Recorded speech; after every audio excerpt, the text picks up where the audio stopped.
Good evening and a very warm welcome to First Issues, as tonight we bring you a broad-ranging conversation with the outgoing Business Botswana president, Lekwalo Mosienyane, which was only fitting seeing that we spoke to him at the very beginning of his 2 consecutive terms almost 4 years ago.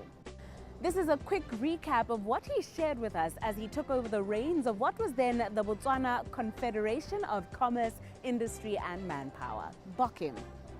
It is because I believe that BOCIM is ready to be transformed. BOCIM has served the business world in Botswana very well. But then BOCIM needs to be aligned, to be transformed, to be aligned with the times as is. There are issues of our members.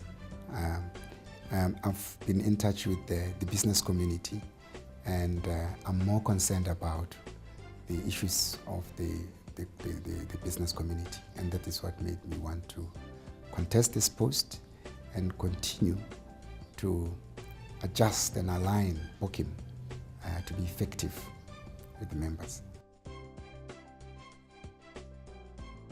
During his tenure, new services were launched with an aim to help enterprises meet the challenges presented by today's competitive business environment, including the Chamber Trust Seal, Prowess Training, and the Private Business Growth Awards in partnership with Grant Thornton.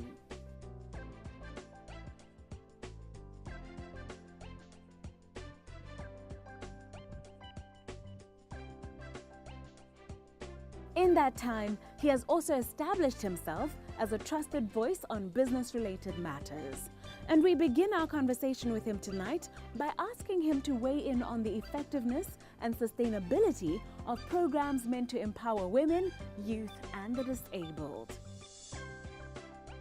Is what is being done best practice, or are we just throwing money at the situation? What sustainable solutions exist with regards to the economic empowerment of these disadvantaged demographics? The concept of advantaging certain groups within a society is a very good one, if the intention is to bring them to the same page with the rest of the economy. And there's nothing wrong in that. What needs to be taken care of, particularly, these schemes need to be managed very well by people who understand the converse side of that, because you do not want to identify the youth for empowerment only to make them feel like they really do not have it. Something must be done for them to compete with the rest of the economy. I think it's very, very important that even women, it is very important because there is a history of women remaining behind, being left behind by their male counterpart. But it's very important that we empower and encourage excellence among women. We shouldn't find ourselves promoting mediocrity. It is very important that a woman stands up and you say that is a woman of substance. She has something to offer. And not say, well, she's there because she was empowered. And so all of us were empowered. A lot of us, we are where we are because of the circumstances we found ourselves in. If I didn't do Standard 7 when I did it, because mom and dad ensured that, I went to school, I did what I needed to do, and I was ready for the exams. I was a little baby when I did Standard 7. Those are the circumstances I'm talking about. But it's very important that as we help everybody else to come to the same page where the economy is, where we are as Botswana, we should not do that by helping them to develop cold feet. In other words, we shouldn't do that in a condescending manner. And it can, if we are not careful. The management is very important of such schemes. Otherwise, it's good practice. It has been done throughout the world. Banks like the Absa Bank in South Africa, it started after the 1948 takeover of the union in South Africa, where the African, the farmer, that was a bank that was focusing on empowering the farmer and bringing them into the mainstream economy of the country. And there's nothing wrong with that. Mr. Mosienyane says great care should be taken to ensure that schemes do indeed effectively empower the intended groups. For instance, in Botswana, I asked myself the question, do we really say everybody who has got a degree should be an entrepreneur? They should be entrepreneurs, and they should be employees among them. So we shouldn't assume that just because you have a degree or because you don't have a job, you should be an entrepreneur. We need to do a proper filtering, proper selection of those.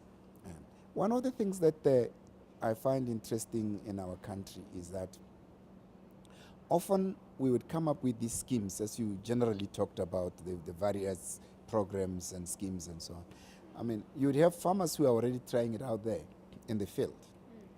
And you come up with a scheme and you leave out those who are already doing it, who have proved that they are interested and they have the aptitude to do it voluntarily.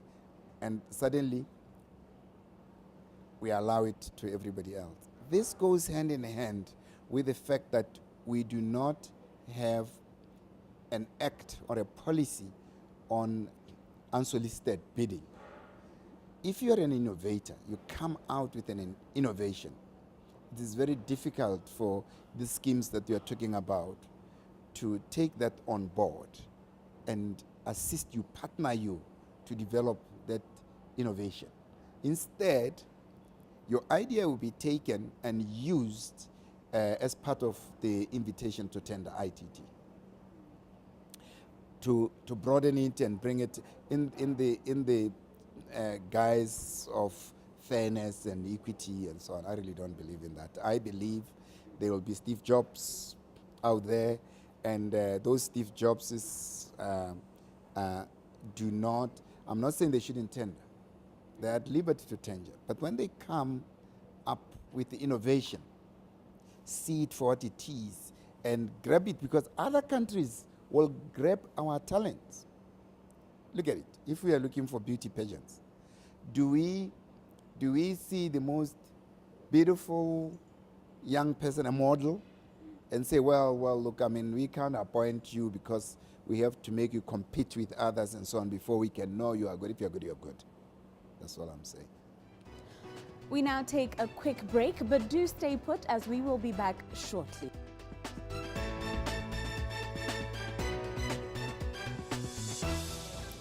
Thank you for staying with us as we continue our broad-ranging conversation with outgoing Business Botswana President.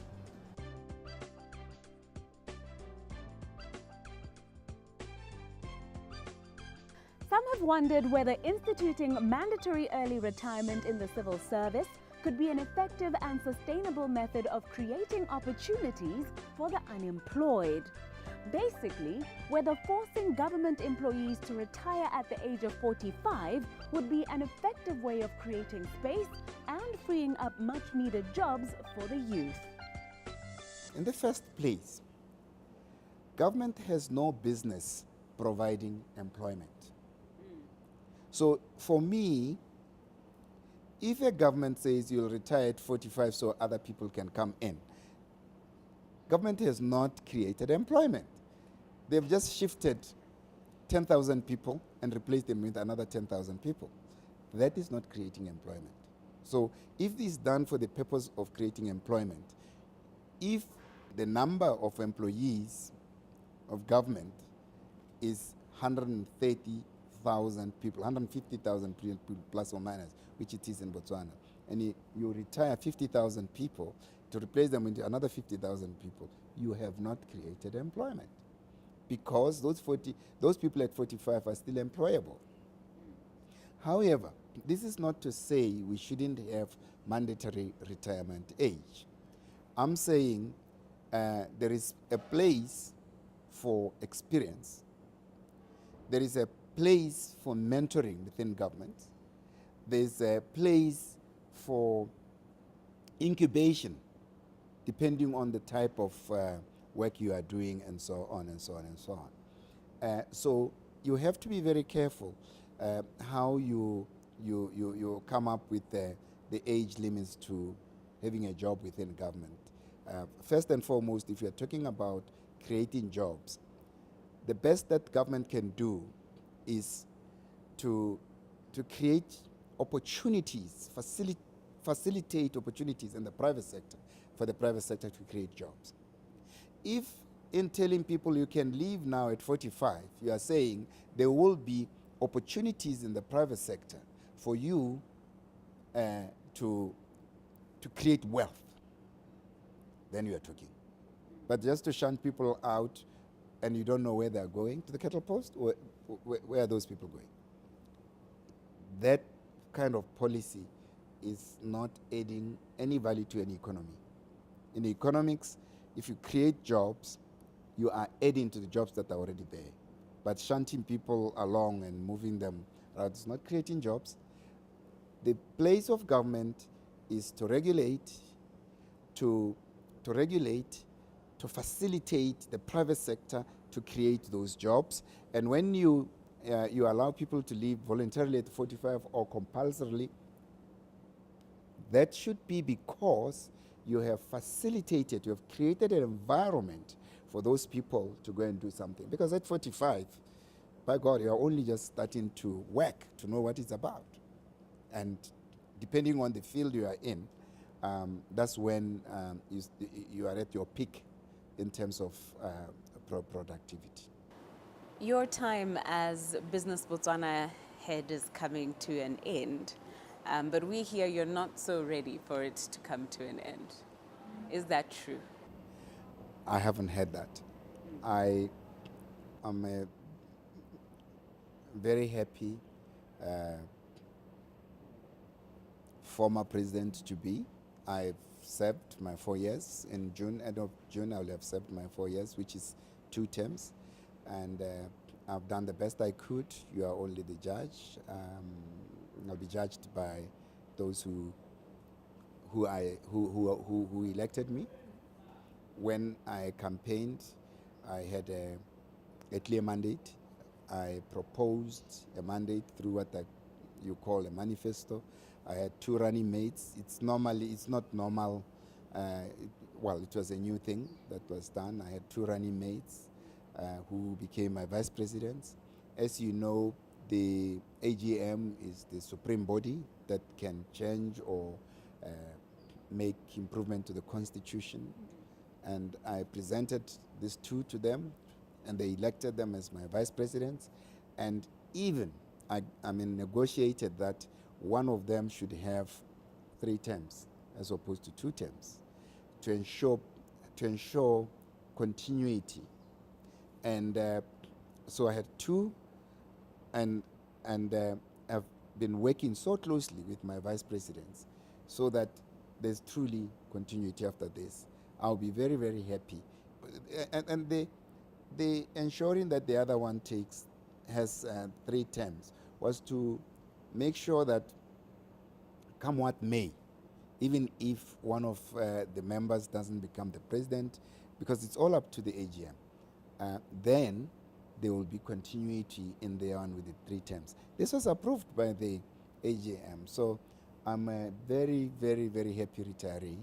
I'm very happy that I gave it my penny's worth. I truly focused, did what I said I was going to do, the mandate that I set myself, and the mandate that I was given by both the council and the AGM, I believe have delivered. And however, I'll put it back to you. You can tell me. I can only look myself in the mirror and say whether I'm happy, but at the end of the day, I'll be judged by the public. So there's absolutely no chance of a 3rd term for Mosienyane? No. The Constitution says 2 terms. 2 terms of 2 years each. Was it to be amended? Would you take it up? Well, I wouldn't like to suggest things to my AGM. Truly, the supreme body, and nobody has approached. There has been some people who have said to me, would you take it up? would you stay longer to finish this and that and the other and so on, from very, very different quotas and so on, even among my own council and so on. But I think I've been pregnant, I've given birth to a baby. Let others take that baby along and raise it. It's a relay. I will be passing the baton at the end of this. And the interest is no longer there. The interest is huge to build on what I started, but not as a president, because others should be given. We have different talents. My talent here was to innovate and start something. And look, the organization gave me an opportunity not only to change its constitution, but to change its name. I mean, look, I'm humbled. I mean, the trust that they've showed me to run with what belonged to them since 1972 to now. And they said, okay, if you really believe in it and if you think you are adding value, go ahead. They approved the constitution, they approved the new organization's name and everything else. It hasn't been an easy 4 years. It's been really, really, really, really very hard. But, you know, I'm very happy. I respect everybody. I respect their choice. And mind you, it will be very unfair to the two vice chairmen who have been working with me. A lot of what I've achieved really can be attributed to them. So why should I think I'm not the only one who can do it? I worked with very great men and women. The council stood by me. There were times when the council took me to task and so on, which is what it should be. I'm only a servant, and I've done my bit. I want to be recused.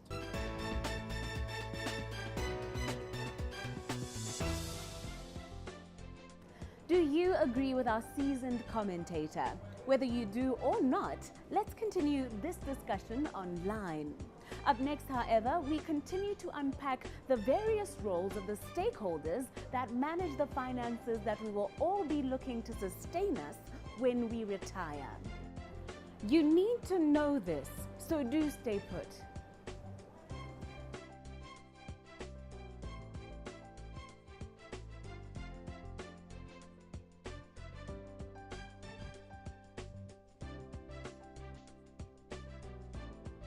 Welcome back to First Issues, as in this segment, we continue with our series unpacking the roles of the various stakeholders involved in caring for the money that we all depend on upon retirement, our pensions. We spoke about how a new law, the Retirement Funds Act of 2014, has been put into effect through the Retirement Funds Regulations of 2016. Which our commentator at the time said put us ahead of even South Africa and other neighboring countries in terms of regulations. We also spoke about how you as a member elect trustees to represent you on a pensions board to look out for your interests. Trustees have the immense responsibility of ensuring that members' interests are protected, failing which, if intentional negligence is proven, they can be taken to task down to their personal assets and belongings. Tonight we introduce yet another important player, the benefit consultant, the very first stakeholder that a company approaches when it decides to set up a pension fund, helped by pensions expert Edna Dambe. When a company decides to finally set up a pension fund, they would go into the market and often they would approach, let's say, administration companies, but the key person they're looking for there is the benefit consultant, because the role of the benefit consultant is to design and set up a pension fund. And they are responsible for compliance, so they would know what the pension fund is basically allowed to include and what they cannot include in their rules. So you find that the benefit consultant will sit down with the employer and understand the nature of the industry that the employer operates within.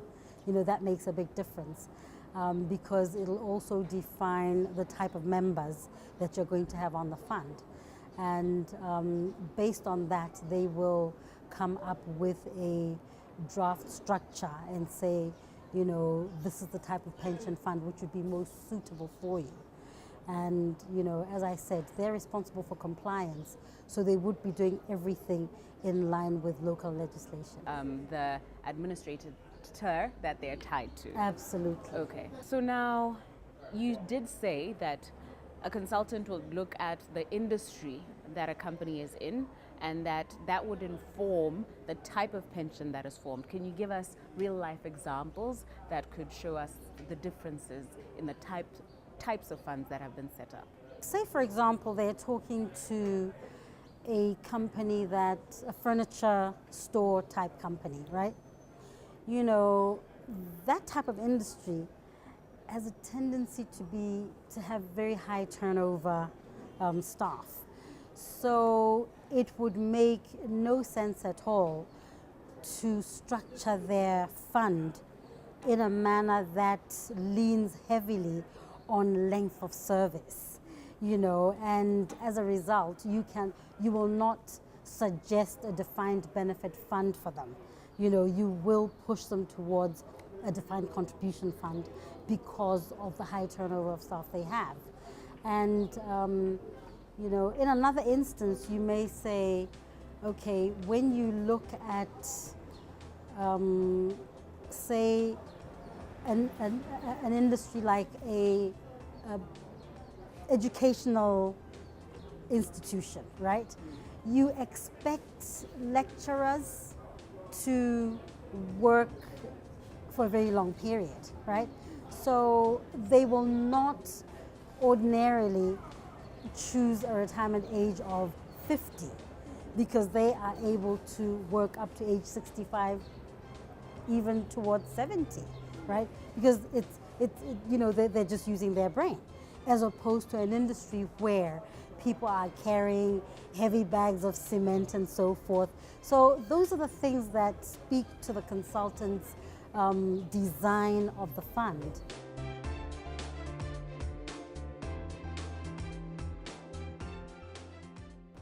Next week, Edna explains the role of the administrator and all the issues surrounding that.